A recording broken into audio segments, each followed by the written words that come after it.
Eu quero compartilhar com você uma palavra nessa manhã. Uma palavra que eu tenho certeza vai inspirar o seu coração em fé. Uma palavra que eu tenho certeza vai vir direto do coração do Pai para o teu coração. Eu quero ler com você um texto bíblico que está lá em Marcos capítulo 5, do verso 35 até o verso 43. Marcos capítulo 5, do verso 35 até o verso 43. A Bíblia diz assim: e falava ele ainda, quando chegaram alguns da casa do chefe da sinagoga, a quem disseram: tua filha já morreu, porque ainda incomodas o mestre? Mas Jesus, sem acudir tais palavras, disse ao chefe da sinagoga: não temas, crê somente. Contudo, não permitiu que alguém o acompanhasse, senão Pedro e os irmãos Tiago e João. Chegando à casa do chefe da sinagoga, viu Jesus o alvoroço, os que choravam e os que pranteavam muito. Ao entrar, lhes disse: por que estáis em alvoroço e chorais? A criança não está morta, mas dorme. E riam-se dele. Tendo ele, porém, mandado sair a todos, tomou o pai e a mãe da criança e os que vieram com ele, e entrou onde ela estava. Tomando-a pela mão, disse: Talita cumi, que quer dizer: menina, eu te mando, levanta-te. E imediatamente a menina se levantou e pôs-se a andar, pois tinha 12 anos. Então ficaram todos sobremaneira admirados. Aleluia. Eu quero repetir com você o verso de número 39. Ao entrar, lhes disse: por que estáis em alvoroço e chorais? Nesse texto de Marcos, que é muito conhecido, eu acredito que você já deve ter ouvido pregações a respeito desse texto em outras oportunidades, mas nos é narrado uma tragédia, né? Uma tragédia que havia acontecido uma garotinha de aproximadamente 12 anos de idade, e ela era filha do chefe da sinagoga, diz a Bíblia. E Jesus vinha operando muitos milagres naqueles dias, passando por aqueles lugares, e Jesus havia expulsado demônios do endemoniado gadareno. Jesus tinha curado a mulher do fluxo de sangue, e aparentemente tinha deixado essa menina de lado, porque o pai dela o procurou, e ele aparentemente não havia dado atenção. Mas quando ele encontra aquela situação terrível, ele faz uma pergunta que é um tanto quanto estranha para o momento. Uma pergunta que parecia não fazer muito sentido, que é o versículo 39, que eu reli com você. Ao entrar, lhes disse: por que estáis em alvoroço e chorais?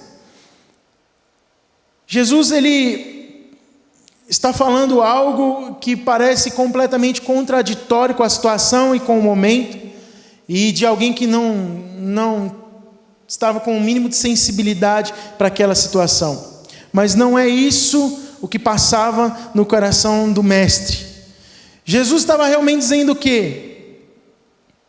É tão interessante que esse texto, dizem que esse texto ele foi extraído inclusive por Shakespeare, em uma das suas peças de comédia mais aclamadas, em uma de suas maiores bilheterias, ele extraiu essa frase: por que estáis em alvoroço e chorais?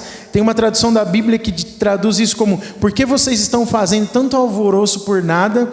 E o nome da peça de Shakespeare chama-se, numa tradução livre do inglês para o português, Muito Alvoroço por Nada. Much ado for nothing. Mas a gente está diante de uma situação de morte, diante de uma situação de extrema tristeza de uma família, e Jesus chega e diz: tem muito alvoroço aqui por nada. Como é que Jesus poderia se dirigir naquela situação, num momento tão difícil, num momento de tanta angústia daquela família, daquele pai que já o havia procurado, e aparentemente não sentir a mesma dor? Mas Jesus estava querendo dizer com essa pergunta que ele sim se importava com a situação, mas ele estava presente. Ele estava na casa. Jesus não queria brincar com uma situação difícil. Jesus não estava sendo insensível. Ele não estava aplaudindo uma tragédia. Ele não estava distante da dor e da tristeza daquela família, mas ele estava chamando atenção para algo positivo que poderia ser feito num momento tão triste quanto aquele. O que Jesus estava agindo e de que forma ele estava agindo? Ele escolheu a fé ao invés da dúvida e do medo. Ele preferiu crer, ele preferiu acreditar em algo que sobrenaturalmente poderia acontecer, do que ter dúvida e, portanto, medo no seu coração. Então ele diz: eu estou na casa, eu estou aqui, não tem por que ter tanto alvoroço. Se você for pensar bem, veja só, se nós compararmos qualquer situação adversa da nossa vida com o nosso Deus, nós podemos confiar como Jesus confiava. Para que tanto alvoroço por nada? Eu não sei qual é a angústia que você pode estar vivendo hoje, eu não sei qual é a aflição que você está vivendo hoje. Seria repetitivo eu dizer aqui que o mundo vive uma grande aflição, os governantes estão vindo para frente das televisões e das redes sociais para alertar todo mundo de um perigo iminente que a humanidade está vivendo nesses dias. O caso especialmente da Itália, com muitos idosos morrendo repentinamente. Ontem foram mais de 800 mortes, em 24 horas, 800 pessoas morrendo num país. Você imagina isso acontecendo perto de nós. Você imagina a angústia e o coração que está na dor dessas pessoas. Mas, veja só, a palavra de Deus para mim e para você hoje é que quando Ele está presente, é que quando Ele está na causa, é que quando Ele entrou na casa, nós podemos ter paz. Nós podemos mover em fé, nós podemos ter um coração inspirado em fé. E não precisamos de tanto alvoroço, porque qualquer situação adversa se torna pequena diante do tamanho do Deus que eu e você servimos. Não há, portanto, medo maior que possa ser contraposto ao Deus que nós servimos e cremos. Não tem medo maior que o nosso Deus. Somos filhos amados e não tem espaço para o medo tomar conta do nosso coração. Eu não estou dizendo aqui que medo, aflição, ansiedade, angústia não vão bater a nossa porta. Isso é normal, isso faz parte, isso é do ser humano, isso é da alma humana. Nós vamos sentir ansiedade em alguns momentos, nós vamos querer fazer coisas porque estamos ansiosos, nós vamos ter medo e temor no nosso coração em alguns momentos. Jesus disse: no mundo tereis aflições, mas Ele deu uma promessa das mais lindas nas Escrituras, quando Ele disse: tende bom ânimo, porque eu venci o mundo. Tem de bom ânimo. Essa é a palavra de Deus para nós. Ânimo, ele se contrapõe ao medo. Por mais que você esteja sentindo algum tipo de medo no seu coração, você pode ter bom ânimo, você pode deixar o medo e dar lugar à esperança que vem por meio da fé naquele que você crê. Não é o fim da história, não sabemos o que está por vir. Às vezes a gente olha e fala: o que vem pela frente? O que vai acontecer amanhã? O que vai ser decidido amanhã? Muita coisa foge ao nosso controle. Nós não sabemos o que vai ser decidido do ponto de vista natural, mas nós sabemos o fim da história. Nós lemos o livro e nós sabemos que no final da história Jesus vence e nós vencemos com Ele. Irmãos, aleluia. Nós sabemos o fim da história porque nós lemos o livro. Recentemente nós compartilhamos algo tão precioso sobre o fim dos tempos. E nós esperamos a volta, ansiosamente, a volta de Jesus. Nós sabemos que Ele virá. Nós estamos aguardando ansiosamente a sua volta. Nós estamos certamente vivendo o princípio de dores. Parece que as coisas estão se afunilando cada dia mais. Mas o nosso coração está inspirado em fé. Por quê? Porque nós sabemos o final de todas as coisas. Por mais que aflições possam tocar o nosso coração e a ansiedade venha bater na nossa porta, nós esperamos no Senhor. Entre algumas coisas que podem nos inspirar essa manhã, e eu quero inspirar você nessa manhã, a viver uma vida de fé, uma vida cheia de esperança no futuro. Eu queria que você pensasse um pouco. Pesquisas mostram que nas últimas décadas, a expectativa de vida do homem, da mulher, do ser humano, aumentou em alguns lugares em até 2 vezes. Tinham lugares que as pessoas viviam até 50, 55 anos de idade. E hoje a gente vê no Brasil pessoas com 70 anos, é comum a gente ver pessoas com 80 anos de idade, nós temos um membro na nossa igreja que tem 95 anos de idade. A expectativa de vida aumentou, portanto, Deus está nos dando ainda mais oportunidade e mais tempo sobre a terra para vivermos o propósito e o plano dele para a nossa vida. Nós precisamos confiar em Deus. Vivemos uma geração das mais longevas, das mais duradouras no mundo, do mundo pós-moderno, desse tempo que nós vivemos. Estamos durando mais. Isso aponta por quê? Para um monte de coisa que Deus permitiu acontecer. A saúde, o cuidado com o corpo, o entendimento que se tem de como viver a vida. Nós podemos viver uma vida mais longeva e mais saudável. Podemos desfrutar de uma vida aqui na terra que seja mais saudável. Isso pode te inspirar em fé. Você pode concordar comigo dizendo um amém em onde você está? O Senhor tem nos dado vida e vida abundante. E nós sabemos que essa vida aqui que é passageira, que hoje pode durar para alguns 95. Eu tenho uma avó que na semana passada fez 90 anos de idade. Uau, quanto tempo! Não sei se eu chegarei aos 90 anos de idade. Provavelmente Jesus já voltou até lá. Não sei se você vai chegar aos 80, 90 anos de idade, mas o que nos inspira é saber que essa vida, por mais que ela dure, ela é passageira e nós estamos caminhando para a eternidade com o Senhor e nós precisamos nesse tempo juntar tesouros nos céus e não na terra. E nós fazemos isso como? Andando em fé. Fé para quê? Para crer com esperança em algo poderoso que está por vir. Ouvi alguém dizer uma vez, que eu nunca mais esqueci essas expressões, que nas crises nós temos algumas certezas. Em momentos de crise, algumas certezas nós temos. Você escolhe no que você quer pensar. Mas tem 3 certezas nas crises que são imutáveis. Primeiro, a crise vai terminar. Isso é uma certeza, ela passa. Segundo, oportunidades vão surgir durante a crise. E terceiro, muitos vão crescer na crise. Aí alguém pode estar pensando agora, mas também tem muita coisa ruim acontecendo na crise. É verdade. Tem uma porção de coisa ruim acontecendo na crise. Mas você pode escolher aproveitar as oportunidades que surgirão durante a crise. Sabe por quê? Porque ela tem prazo de validade, ela terminará.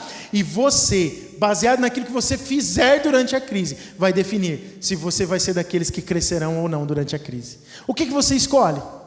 O que você escolhe no tempo de crise? Se trancar dentro de você mesmo e decidir pela depressão e pelo sofrimento, pelo medo, pela angústia e pela dúvida, ou ver nisso uma oportunidade de crescer, de edificar o seu lar, de ter mais tempo com sua família, de viver momentos que você até hoje não teve oportunidade de viver, de ler mais a palavra, de ter mais intimidade com Deus, sabe? Quando eu falo de ter intimidade com a família, de ter relacionamento com a tua família, eu falo disso também com o seu Pai Celestial. Quantas vezes a gente pediu para Deus tempo, sabedoria, para conseguir administrar melhor o nosso tempo, para conseguir ler a Bíblia, orar. Eu quero dizer para você, se você já pediu mais tempo para Deus, para orar, para ler a Bíblia, o Senhor respondeu a tua oração, você está com tempo. Os deslocamentos diminuíram, não tem mais trânsito na cidade, se você precisa sair e voltar, você vai rápido. Muitas empresas já fecharam suas operações, o comércio está parado na nossa cidade. Você não pode ir ao shopping center, você não pode comprar nada a não ser comida e medicamento. Então você tem tempo para buscar a Deus. Aleluia! Olha que oportunidade de ouro. Diga para a pessoa do teu lado aí na tua casa, se tem alguém, olha que oportunidade de ouro. Provérbios 23, 18a, diz assim: certamente haverá bom futuro para você, e a sua esperança não falhará. Irving McManus, que escreveu um livro muito conhecido, Até a Última Flecha, ele diz o seguinte: a sabedoria traz esperança. Quando nós buscamos a sabedoria de Deus, nós temos esperança. O general Charles de Gaulle, um francês, ele diz o seguinte: o fim da esperança é o começo da morte. Pessoas que não têm esperança estão morrendo. Se você está sem esperança, você está morrendo. Em Romanos 12:2, a Bíblia diz o seguinte: alegrem-se na esperança, sejam pacientes na tribulação, perseverem na oração. De novo, alegrem-se na esperança, sejam pacientes na tribulação e perseverem na oração. É tempo de perseverar. É uma oportunidade para perseverar. E se nós tivermos esperança dentro de nós, pulsando firme dentro de nós, nós vamos poder investir em algumas coisas que são fundamentais para o nosso crescimento pessoal e para quando nós sairmos da crise, podermos viver de maneira intensa os planos e os propósitos de Deus para nós. Primeiro, quando você tem esperança, você consegue investir em novos planos e projetos para a sua vida.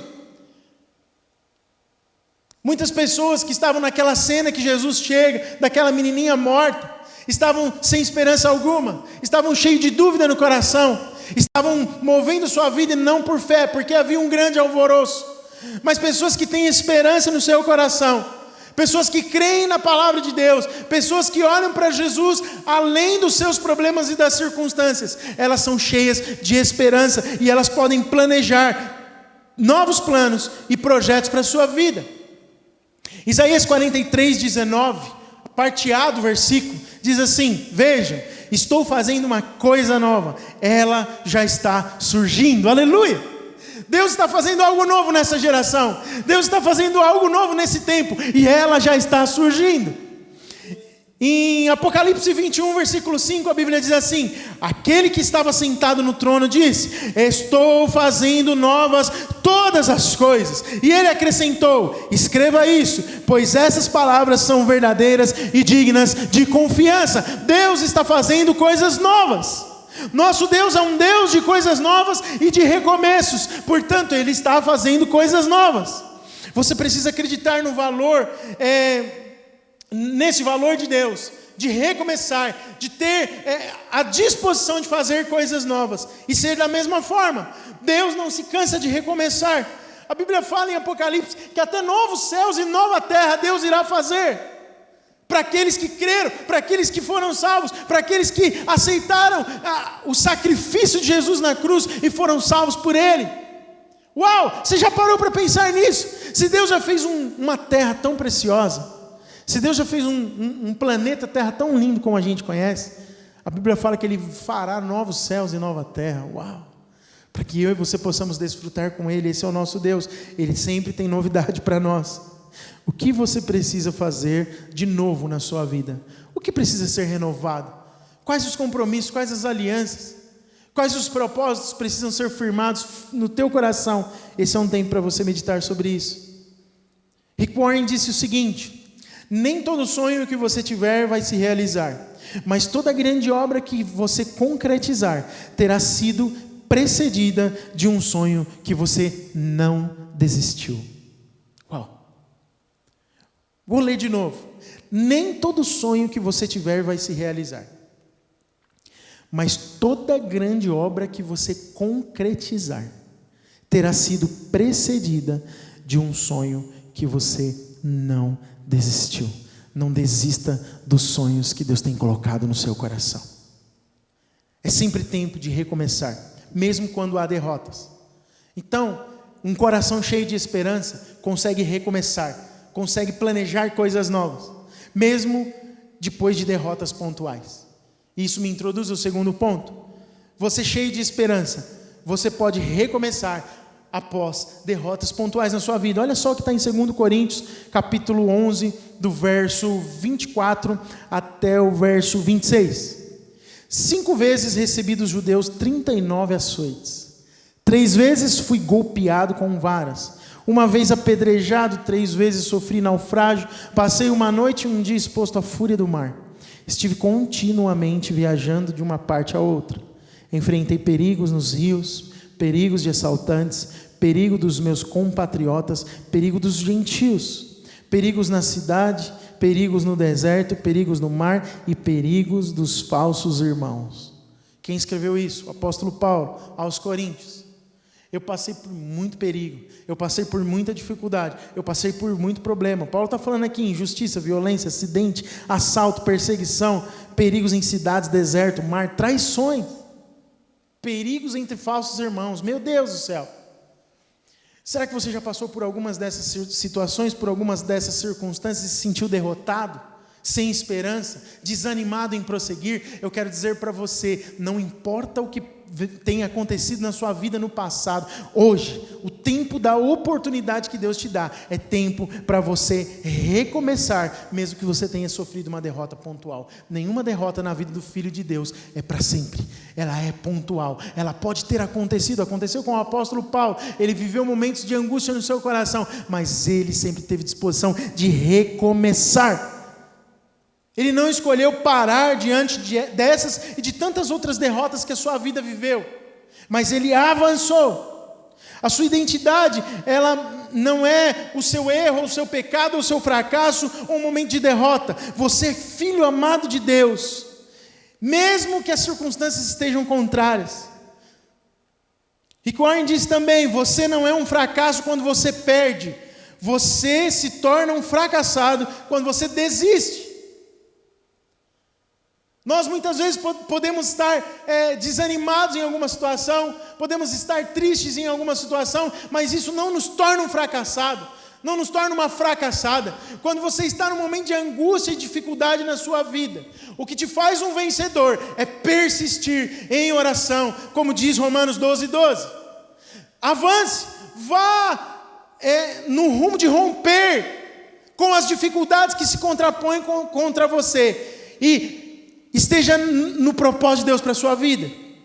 Eu quero repetir o que Rick Warren disse: você não é um fracassado ou um fracasso quando você perde, você se torna um fracassado quando você desiste. Não desista. Minha palavra para você hoje é: não desista.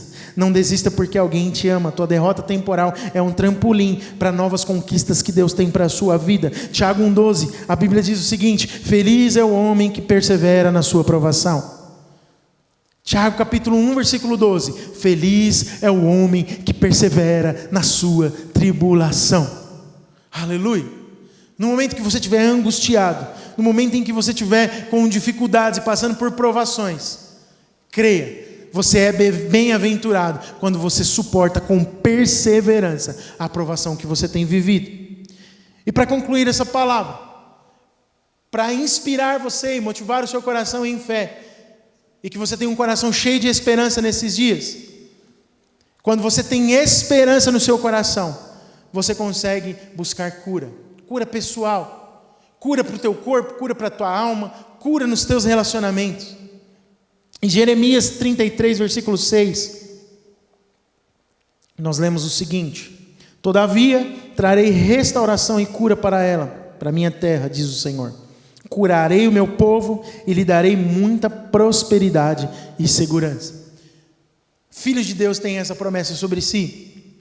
Somos um povo que, mesmo que possa ter se achegado a Deus com enfermidades no corpo, enfermidades na alma, com o espírito morto, no momento em que nós recebemos o Espírito de Deus, nós somos vivificados e tem cura liberada dos céus diretamente para nós. Um coração cheio de esperança é um coração que está aberto para curas do Senhor sobre si.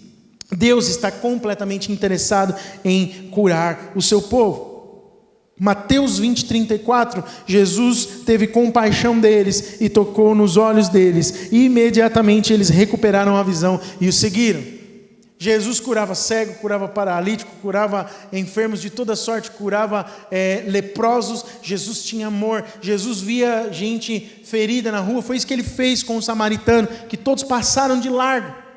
Mas Jesus foi lá, curou, abraçou, amou, pagou a hospedagem, deu de comer. É isso que ele tem para aqueles que são cheios de esperança. Você está com o coração ferido? Você está precisando de cura? O Senhor quer te curar nesta manhã. Podemos ser curados pelas palavras de pessoas certas ao nosso lado. Provérbios 16:24 diz assim: as palavras agradáveis são como um favo de mel, são doces para a alma e trazem cura para os ossos. Palavras agradáveis. Quando você está perto de alguém que fala palavras de vida, isso cura a sua alma. Eu vi uma reportagem ontem que o contato de psicólogos ao redor do nosso país, estou falando do Brasil, está completamente congestionado.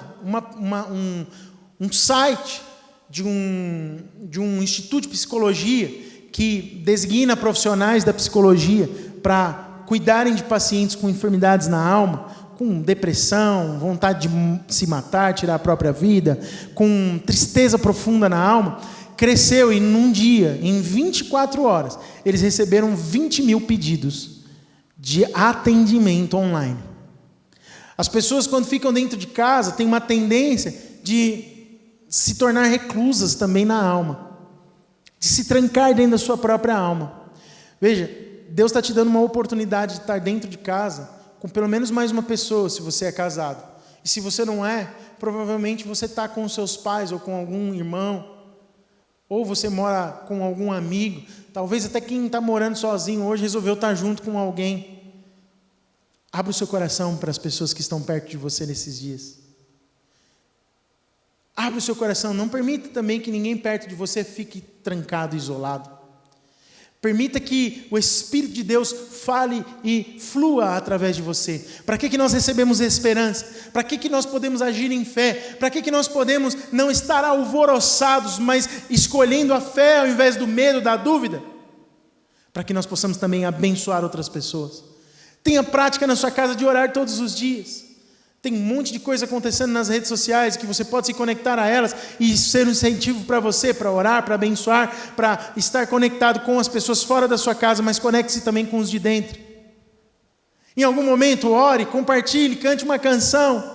Sabe, em 20 minutos de conversa num dia, você pode mudar pensamentos de morte para pensamentos de vida sobre a vida de alguém. Nós temos dentro de nós, aleluia, a esperança que o mundo busca em outras partes, como psicólogos, por exemplo. Você pode ser um agente de Deus nesses dias. Você pode ser um agente de paz, um agente de tranquilidade, um agente de fé sobre a vida daqueles que estão dentro da sua casa. Portanto, se você tiver um coração cheio de esperança, se você tiver um coração cheio de fé naquilo que a palavra de Deus já liberou sobre você, você vai ser aquele que vai estar pronto para novos recomeços, mesmo que duros golpes você possa ter tomado da vida. Mas mais do que tudo, você pode também, além de ser curado, liberar cura sobre a vida daqueles que precisam ser curados por meio do Espírito Santo de Deus agindo na sua vida. Você pode dizer amém, se você concorda comigo. O Espírito Santo de Deus está agindo. O Espírito Santo de Deus não para. Nós cantamos uma canção aqui que diz: mesmo quando você não pode ouvir, mesmo quando você não pode sentir, Ele está falando e Ele está agindo, Ele está se movimentando. O mover de Deus não para. A Bíblia fala que lá no início, quando a terra era sem forma e vazia, o Espírito de Deus movia sobre a face do abismo. O Espírito que se movia desde a fundação do mundo é o Espírito que se move até esse momento, que se moveu quando Jesus se entregou na cruz por mim e por você, e que se move hoje. Nós não estamos sem esperança, nós não podemos abandonar a nossa fé, nós estamos firmados numa rocha eterna e nós vamos romper. A crise vai passar, nós vamos ver as oportunidades, vamos crescer e chegaremos do outro lado, passaremos a crise mais forte do que entramos nela, porque o Senhor olha para nós e diz: eu estou na casa, eu estou com você.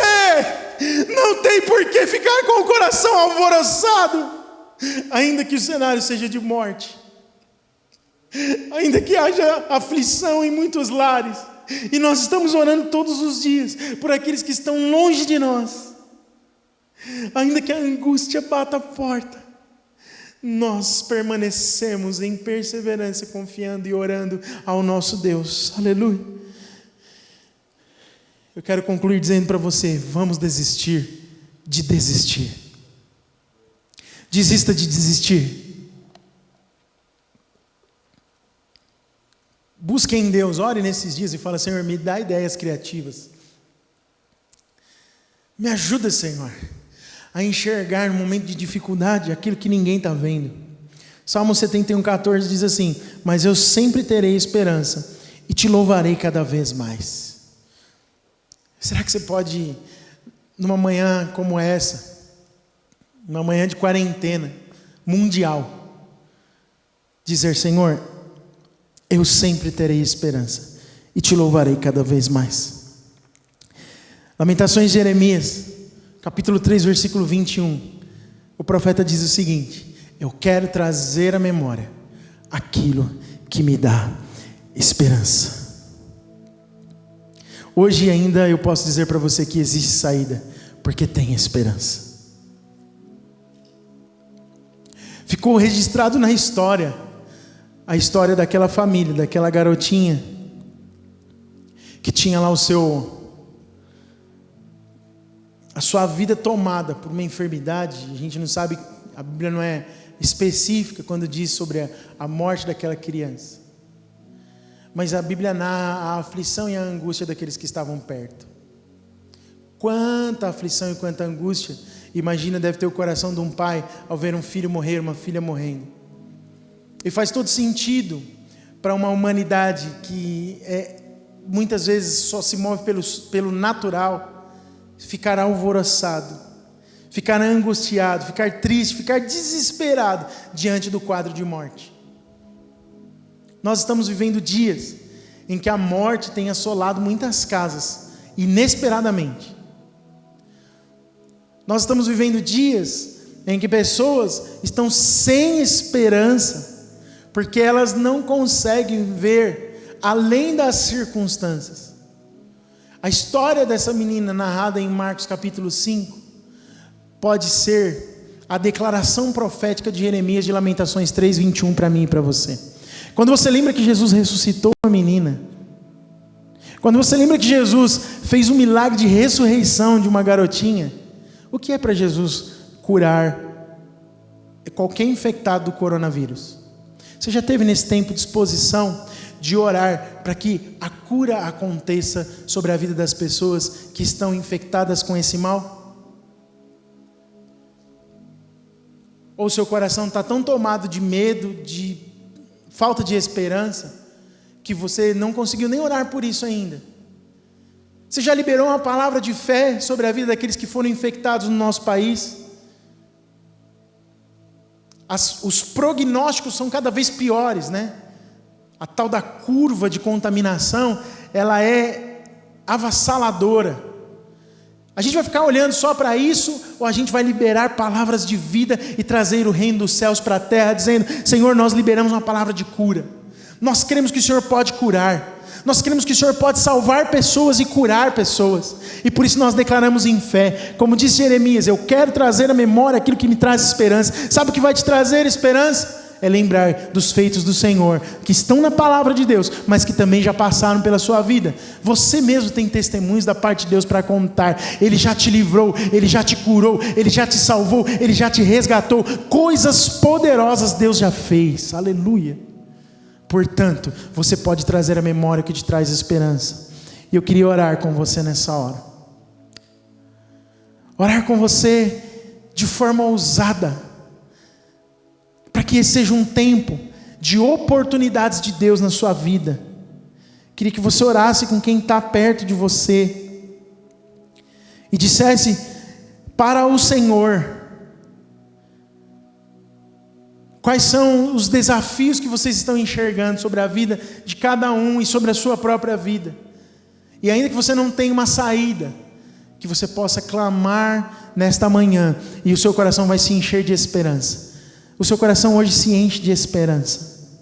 O seu coração hoje se enche de esperança para planejar coisas em Deus, para sonhar coisas em Deus, para não olhar para circunstâncias adversas, para saber aquietar no tempo de aquietar.